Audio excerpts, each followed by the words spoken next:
What's going on, everyone? Welcome to the only podcast on the internet where you're part of the Roto, part of the chill session, so to speak.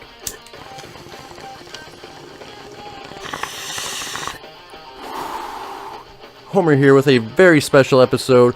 Today we are reviewing August Burns Red's 7th album, Phantom Anthem. And spoiler alert, this thing is a banger. Just going into this album, I don't think they've ever had a better opening in any of their albums than The King of Sorrow. I'm not just talking about the track itself. From the moment you press play, you know you're entering something special. You know you are entering a heavy metal nirvana that this album presents you. It may perhaps be their heaviest album to date, and that's saying a lot for August. Picture the heaviness from Treatment, that one bridge, you know what I'm talking about. It is very heavy, very in your face and brutal. As I've talked about in my track review, and as the album cover may suggest, this album focuses heavily at looking at yourself from the inside, being the best you can be, and confronting your demons. This is best represented lyrically in The Frost, Coordinates, Float, and Invisible Enemy. All of these are very amazing songs. When the lyrics are good, it just takes the song to the next level, and August always has the best lyrics in the business, and it continues on in Phantom Anthem. This might be the first album where JB's guitar work actually outshines Matt drumming, and that's saying a lot, because don't get me wrong, Matt's my all-time favorite drummer, and this album continues my theory that Matt has access to the Speed Force from The Flash or something.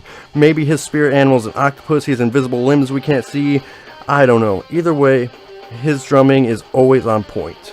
However, this is some of JB's best guitar work since Thrill Seeker. It might not be the best album of August, but the guitar work is just top notch, and until this point it had my favorite guitar work that he's ever done. Don't believe me? Just look at the song Shot Below the Belt. That really displays how good of a guitarist JB is, and I think this album does as well. Some of the best work since Thrill Seeker. And as Matt, of course, you just at this point expect the drumming to be top notch. And at this point, I was kind of disappointed because I just kind of want a drum-centric song that just focuses on like a drum solo or something like that. Maybe a drum clinic interlude of sorts. Something that really displays Matt's drumming on his own. The drumming just makes the heaviness that much more heavier in these breakdowns. I can't even describe. They just write their song breakdown, breakdown, breakdown. It is phenomenal.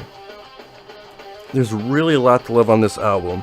Songs like Hero of the Half-Truth, it actually makes me picture a very vivid Ninja Turtles fight scene just because of the title being so close to Hero in the Half Shell. And believe me, the Turtles show no mercy. But the top 3 tracks that really stand out on this album, my 3 favorite, Quake. The breakdowns in this song are worthy of its name. A tune that gets you bumping as if you're in the middle of an actual earthquake. Although it has darker lyrics, it's the most fun I've had with the song on this album for me personally. I also had a lot of fun with Dangerous, but this one just beat it ever so slightly. The next standout track is The Frost. Both lyrically and musically, the song hits home for me. A song about looking at yourself from a new perspective, featuring some of my favorite lyrics on the album, Alone with the Wind I Hide, as I find my place among the stars. And if you want to know more about my feelings on The Frost, I have a whole track review on our channel right now, if you want to get a little deeper into that. My third standout song and my favorite on the entire album, it is The King of Sorrow. Like I was saying, it's such a great opening to this album, one of the best songs they've written in a while, and it's actually one of the heaviest on the album. But you'll find that each song is good in their own way. They all have their own cool moments that help them stand out. Such as Lifeline has a very memorable guitar solo that leads you back into the heaviness. Generations came super close to being my top 3. That's a really phenomenal song. Can't really go wrong with jamming that one. Or the ambient bridge from Carbon Copy. There's so much this album has to offer to both newcomers to August and old fans alike. And using our unique marijuana rating scale, we're at the bottom of the bottom. You have resin. That's a black resin you scrape from your bowl that has barely any THC in it. It gets you a cheap fix, but it's normally for people who hate themselves. Then we got mids. That's your typical brick ditch weed. It gets you a nice buzz going, but nothing too special. Then we got dank. that's where you start to get a pretty good high, you know? You start to feel the jams, you're really getting there, but it's not quite the level you want it to be. Then we got Wax. That's where the tunes are making your soul leave your body. It's where you don't know whether the headbang, mosh, tap your toe. It's where you are beyond the level of tunage that you could picture. It's pretty much a perfect score. In my all honest, humble opinion, I'm going to have to give this album a Wax Plus. I've said it once and I'll say it again. This is why August Burns Red is my favorite band. Always releasing such a consistent standard of quality. This is their 7th album and it just keeps getting better, better, better, better.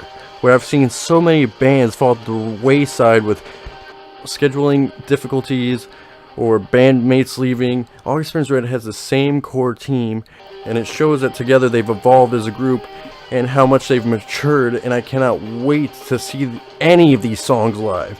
It is going to blow me away. This album is so fucking nasty. I'm not even over exaggerating. I had goosebumps from start to finish listening to this for the very first time.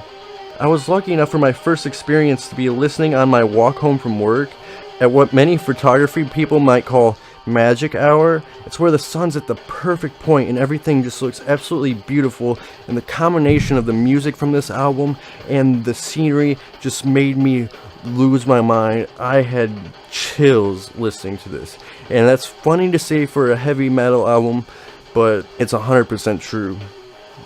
And right now, when I'm measuring the top albums of the year, for the number 1 spot, this is fighting between the New Ocean 8 Alaska album. So I don't know which was going to end up being my top album of the year. Who knows? Word Alive has an album coming out this year that's supposed to be pretty stellar. So who knows what my top album is going to end up being at the end of the year. I need time for this music to marinate. I've only listened to the album 10 times, and that's kind of a lot for me only having it 2 days.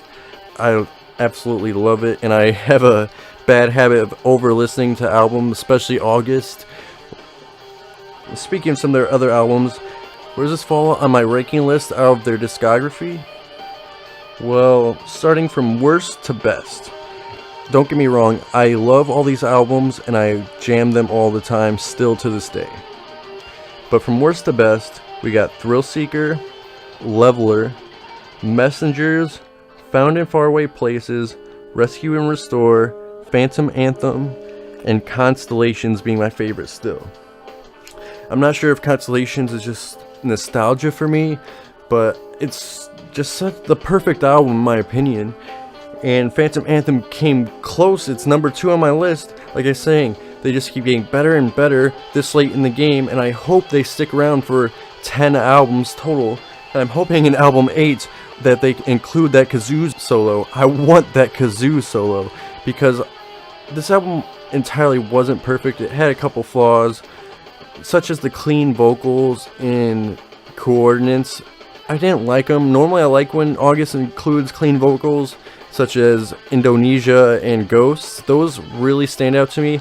These clean vocals were just kind of meh. I didn't care for them, although I like the song coordinates as a whole. Clean vocals were weak for me. I also think, for me this isn't really great, but for some of you out there, August in their later albums have a tendency of taking a slow break in their songs near the end, and this continues in the album. They do it in 3 or 4 songs. Personally, I like it, but I do agree maybe in the future they could make it more diversified, kind of like in Majoring the Myers. They did some crazy ones, or maybe have some soft singing in it or something like that. But other than that, this album is really solid, and I recommend it to anybody who loves this kind of music. And that'll do it for this album review for August Burns Red, Phantom Anthem. Pretty much, bottom line, listen to it again, listen to it a 3rd time. This will blow your mind, and I am lucky enough to have them as my favorite band, and lucky enough that they exist to release such quality of music. Thank you all so much for listening. We'll see you next time. We have a double feature review coming for Kingsman 2 and Lego Ninjago. We have a return of the podcast coming. We have a lot of content coming your way, so if you're stoned as I am, Don't forget to hit the comment, rate, and subscribe to let us know not only that you like what we're doing, what we need to do more of, how we can improve. We love your feedback. We take it seriously, so this is your chance to help us improve. And if you have time, please visit our Kickstarter page at stonermanshow.com. There you can find some pretty cool memes we've made. The strain of the month, Voodoo, for the spooky Halloween spirit. You can find information on the show, some hilarious sketches I've written. It's loaded with content and it's being updated today. So it's going to have a lot of new content for you, and I can't wait for you guys to check it out. Thank you, and as always, stay lifted, my friends.